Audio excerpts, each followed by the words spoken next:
নারীর লোভ, নারীর আসক্তি, এটা জীবনের সবচেয়ে বড় পরাজয়। ওই শেষ, ওই শেষ। ফাত্তাকুদ দুনিয়া ওয়াত্তাকুন নিসা।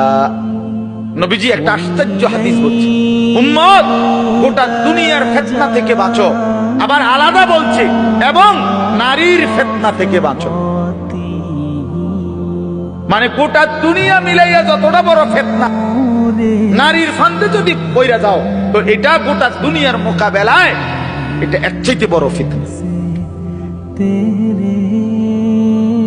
বাকি সব ক্ষতি পোষাইতে পারবা, কিন্তু চরিত্রের এই ক্ষতি আর পোষাইতে পারবা।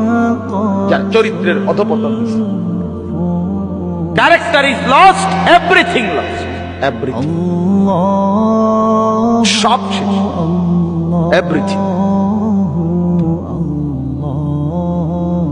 সব শেষ। আল্লাহ তাআলা কুরআনুল কারীমে বলেছেন, ওয়ালা তাকরাবুজ জিনা, জিনা ব্যভিচারের কাছেও যেও। কোন নারীর দিকে তাকানো, যার প্রতি দেখার অনুমতি নেই, এটা জিনা, চোখের জিনা। কোন নারীকে ছুঁয়ে দেখা অবৈধভাবে, এটা ছাতের জিনা। কোন নারীর সাথে অবৈধ কথা বলা, মোবাইলে হোক আর সরাসরি হোক, এটা মুখের জিনা, জবানের জিনা। কোন নারীর উদ্দেশ্যে সামনে হেঁটে যাওয়া, পা দিয়ে এগিয়ে যাওয়া, এটা পায়ের জিনা। আল্লাহ রাসূল বলছেন, কোন নারীকে নিয়ে জল্পনা কল্পনা করা, এটা অন্তরের জিনা। আর লজ্জাস্থান দ্বারা যে জিনা করে, এটাও জিনা।